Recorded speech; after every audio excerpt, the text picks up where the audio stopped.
Boa noite, galerinha do oitavo ano. Tio Zé Carlos, estudando. O cérebro também faz bem para a saúde, ok? Hoje nós vamos falar sobre o fenômeno da alotropia. O fenômeno da alotropia está associado a substâncias simples. Então, nós estamos no capítulo 4. O capítulo 4 ele é dividido basicamente em estudo das substâncias puras, das misturas e das combinações. Tá certo? A alotropia é um fenômeno associado a substâncias simples, que por sua vez é um tipo de substância pura, tá bom? Então, hoje em especial a gente vai falar sobre o que é alotropia, sobre os tipos de alotropia, tá bom? Então vamos junto? Passar aqui o slide.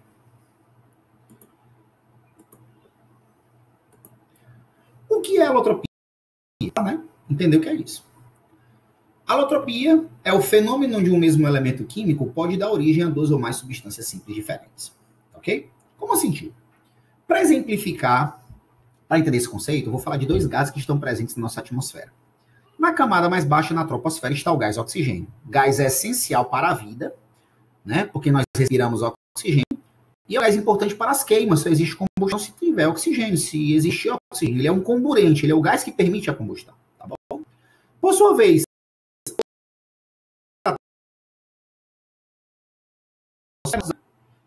ainda bem que ele não existe na atmosfera. Seria um problema para nós porque ele é tóxico. Mas lá em cima ele é um excelente e a radiação ultravioleta. Então ele também é essencial para a manutenção da vida na Terra. Ok? Agora, vamos para as fórmulas. Fórmula do gás oxigênio, O2. Fórmula do gás ozônio, O3. O que é que nós observamos? Que são duas substâncias diferentes, certo? Claro. Tem fórmulas diferentes, são substâncias diferentes. Tio, mas a diferença é só um átomo, não importa. Se existe diferença, então são fórmulas diferentes, são substâncias diferentes. Mas, porém, contudo, todavia, entretanto, o gás oxigênio e o gás ozônio são formados por átomos do mesmo elemento químico. Tanto o gás oxigênio como o gás ozônio são formados por átomos do elemento químico oxigênio. Você pode ver pela fórmula. Só tem símbolo do O, que é o símbolo do elemento químico oxigênio, e aqui também só tem o símbolo do O, que também é o elemento oxigênio. E as duas substâncias são simples. O que é uma substância simples? É uma substância formada por átomos de um único. Tá certo? Como é que eu sei que só tem apenas um elemento aqui e um elemento aqui? Pessoal, o símbolo de qualquer elemento ele começa por uma letra maiúscula. A gente viu isso no capítulo 3. Então, para saber o número de elementos em uma fórmula de uma substância, é só você contar o número de letras maiúsculas. Fica a dica. Certo? Aqui só tem uma letra maiúscula, só tem um elemento químico, então é uma substância simples. Aqui também só tem uma letra maiúscula, só tem um elemento químico, também é uma substância simples. Tá bom? Tio, mas e esse númerozinho aqui? Cara, esse númerozinho é a quantidade de átomos deste elemento. A gente chama de índice, certo? O índice aqui é 2, o índice aqui é 3. Tá bom? Pessoal, 2 átomos do elemento oxigênio, 3 átomos do elemento oxigênio. Duas substâncias simples diferentes formadas por átomos do mesmo elemento, no caso, o oxigênio. Então, o gás oxigênio e o gás ozônio constituem um caso de alotropia. E essas substâncias são chamadas de formas alotrópicas ou alótropos do elemento oxigênio. Ok? Ok? Entenderam? Próximo slide. Alotropia do oxigênio. A partir de agora a gente vai falar dos principais casos de alotropia, que são dos elementos oxigênio, fósforo, enxofre e carbono. O oxigênio, cara, eu já comecei a falar no outro slide, então eu vou dar outra dica importante para vocês. Quando se estuda alotropia, o que é importante saber? Quando a gente estuda os elementos, né, os tipos de alotropia. Saber quais são as formas alotrópicas daquele elemento, pelo menos as principais. Saber como esses alótropos se diferenciam e saber qual é a forma mais estável. Pessoal, a forma mais estável aqui é a forma mais abundante, é aquela que é encontrada em maior quantidade no planeta. Ok? Então, já tinha falado que os alótropos do oxigênio são os gases oxigênio e ozônio. Diferenças, fórmulas moleculares. O que é uma fórmula molecular? É uma representação escrita que indica a composição da molécula. Composição, os elementos que fazem parte da substância e as suas quantidades. Então, aqui, ó. Os elementos que fazem parte da substância e as suas quantidades. Ok? Beleza? Então, diferença, fórmula molecular, mas também a fórmula estrutural. Observem aqui na imagem. A fórmula estrutural, como o nome está dizendo, ele indica a estrutura da molécula, como os átomos estão ligados, como eles estão conectados entre si. Ok? Então, no caso do gás oxigênio e do gás ozônio, nós temos fórmulas moleculares e fórmulas estruturais diferentes. E a forma mais estável, obviamente, claro, graças a Deus, é o gás oxigênio, tá bom? Próximo slide. Vamos falar agora da alotropia do fósforo. Cara, a gente vai falar aqui das principais formas alotrópicas, né? Que são o fósforo branco e o fósforo vermelho. Existe fósforo negro, existe fósforo violeta. Vamos falar só das principais, tá bom? Afinal de contas, é um curso de 8º ano, tá bom? Cara, principais formas alotrópicas do fósforo. O fósforo branco e o fósforo vermelho. Claro que o nome branco e vermelho é pela cor, assim como o negro e violeta também. Quais são as diferenças entre eles? Fórmulas moleculares, o fósforo branco P4, 4 átomos de fósforo organizados nessa figura geométrica característica, um tetraedro. E o fósforo vermelho, que é esse mesmo núcleozinho P4, só que repetidas infinitas vezes, ó. P4 é N vezes. Então, como a quantidade de átomos é diferente, as fórmulas moleculares são diferentes. Tá bom? Já falei isso no slide anterior. Então, a diferença são as fórmulas moleculares e as fórmulas estruturais. Ok, pessoal? Beleza? A forma mais estável é o fósforo vermelho. O fósforo vermelho está presente na cabeça daqueles fósforos de segurança. Aqueles fósforos compridos que são usados principalmente em churrascos, né? Para você não chegar perto do carvão em brasa. Ou quando você estiver começando a queimar o carvão para o churrasco. Para evitar acidentes. Por isso que eles são compridos. E ali o fósforo está na cabeça do palito. Por isso que ele é vermelho. E as caixinhas pequenas, tio, os palitinhos pequenininhos. Aí esse fósforo está na lixa.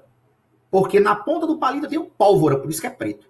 Aí o atrito provoca a queima do material. Tio, eu observei que o fósforo branco está dentro de um líquido. É água? Não. É querosene. O fósforo branco ele é extremamente reativo e reage de forma explosiva com a água. Inclusive com vapor de água atmosférico. Esse material é muito utilizado em explosivos. Por exemplo, aquelas bombas de efeito moral que a gente usa para dispersar multidões. Aproveitando, vamos evitar aglomerações, nada de festinhas, nada de reuniões, ok?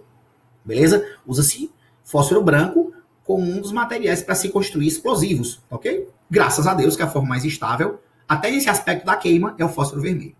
Bora para frente? Cara, vamos falar agora de uma alotropia que ela é meio estranha. Sabe por quê? Porque em termos de escrita, como a gente leria no livro, não tem diferença.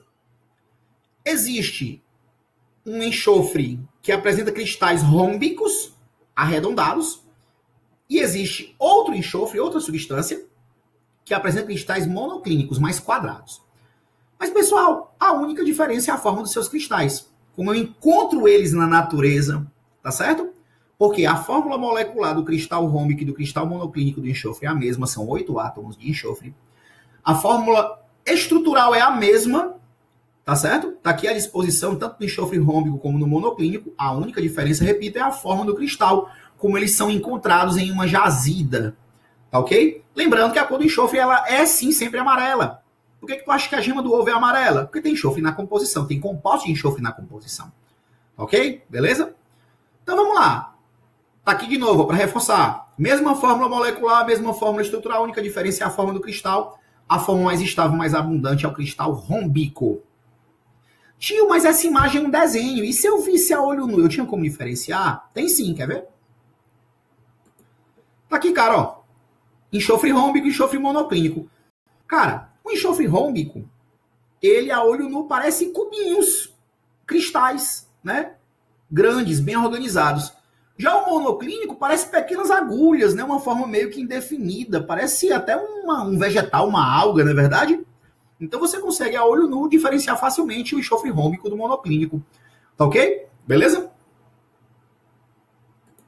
Agora vamos falar sobre o elemento mais importante para a vida em nosso planeta, o carbono. Todo ser vivo tem carbono na composição. Tanto é assim que quando um ser vivo é queimado, vamos falar de árvore, tá? Que é menos trágico. A gente fala que a árvore foi carbonizada, foi reduzida só a carvão, que é carbono no estado quase puro, ok? Então, cara, No caso do carbono, eu tenho 2 alótropos naturais, que são o diamante e a grafita, apesar de na figura ter grafite. Grafite é um nome, como é que eu posso dizer, popular. O nome do mineral é grafita. São os 2 alótropos naturais do carbono, certo? Diferenças, só a fórmula estrutural. A fórmula molecular para todos eles, inclusive, é a mesma. É átomos de carbono N vezes, infinitas vezes. Tá certo? É muito átomo de carbono, mas é só carbono. Por isso são substâncias simples, são alótropos, né? Cara, a diferença, no caso do diamante e do grafite, e também dos outros alótropos que são sintéticos, é a fórmula estrutural de todos eles. Por que o diamante é o mineral mais duro conhecido? Ah, tio, ele é inquebrável, é? Não. Não confunda dureza com resistência. Tá bom? Pessoal, dureza é a resistência ao risco. Eu não consigo riscar um diamante com nenhum outro material. Se eu pegar um metal e tentar riscar um diamante, eu não consigo. Tá certo? Ok? Cara, então, dureza não é resistência a quebrar. Se eu pegar um martelo, eu consigo quebrar um diamante. Dureza é resistência ao risco, tá bom?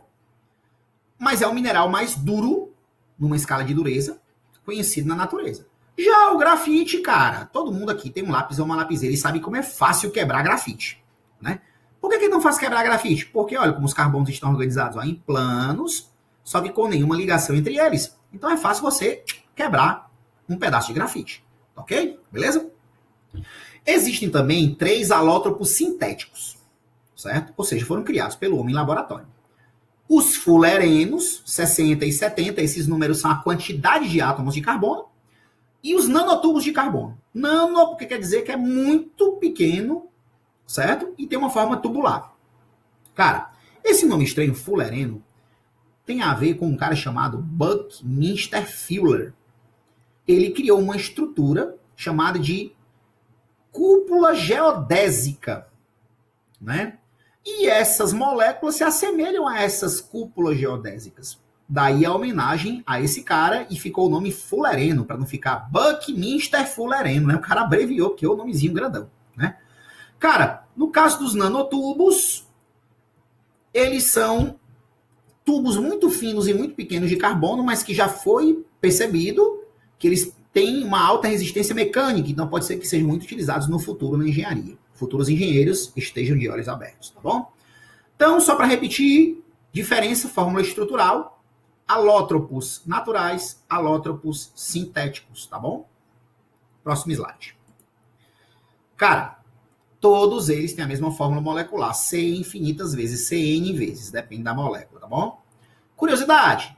Cara, por que o diamante tem um valor comercial tão alto? Porque ele é muito difícil de ser encontrado, cara. Porque as condições em que o diamante natural é produzido são condições extremamente especiais, específicas. São pressões de 50 mil ATMs e temperaturas de 800 graus Celsius, que são as temperaturas e as condições de pressão encontradas nas camadas mais internas da Terra. Tá certo? É possível fazer isso em laboratório? Existem aparelhos que reproduzem essas condições, mas o diamante feito em laboratório sintético, ele não tem valor como joia. Ele tem valor apenas comercial e é bem mais reduzido que o diamante natural, que tem valor até de joia, né? É caríssimo um diamante, tá bom? Já tentou comprar um anel de diamante? Tenta aí, beleza? Cara, a forma mais estável é o grafite. Claro, pessoal. Compare o preço de um pedaço de grafite e o preço de um anel de diamante, né? Não precisa ser um gênio para entender isso, tá ok? Pessoal, outras informações importantes. Classificação das substâncias quanto ao número de átomos. Já falei para não confundir número de átomo, número de elemento. Por exemplo, ferro metálico, Fe. Letra maiúscula, um átomo. Quando o índice não aparece, subtende-se que é 1, ok? O sal comum, NaCl, 2 elementos, 2 letras maiúsculas, 2 átomos, porque o índice não aparece nem aqui no Na, nem aqui no Cl, tá bom?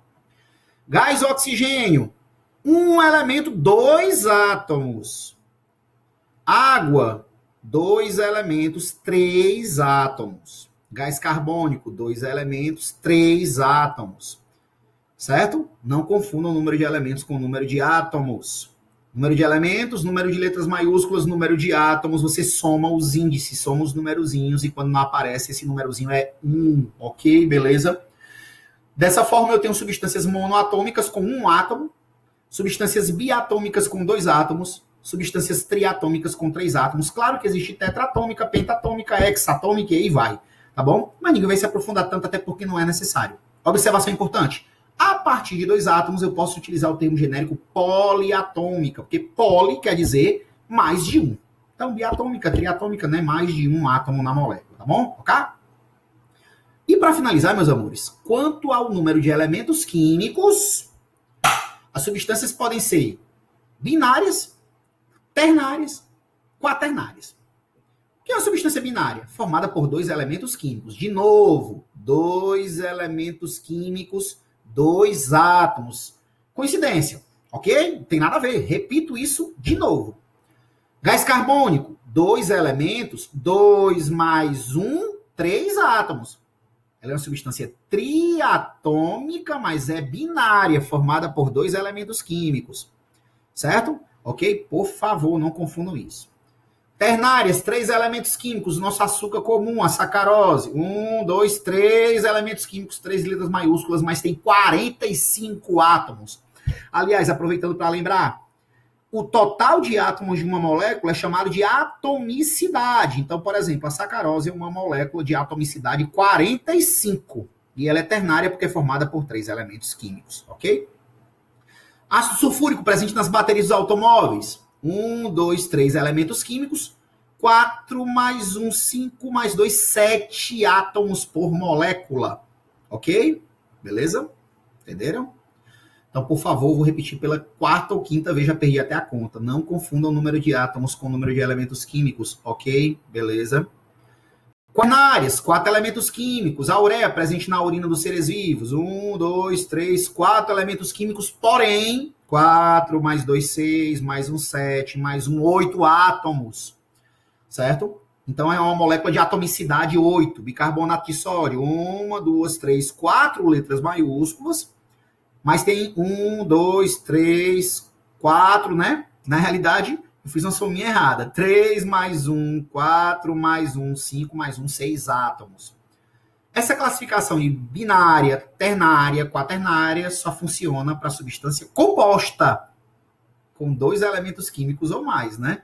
Tive a substância simples, não tem esse tipo de classificação. Simples assim, tá bom? Pessoal, então desde já, boa noite. Cuidem-se, saudades. Se Deus quiser, a gente se encontra de novo, né? Essa maré vai passar e a gente vai poder dar grandes risadas e contar muitas histórias juntos dessa quarentena, tá bom? Fiquem com Deus, um abraço e boa noite.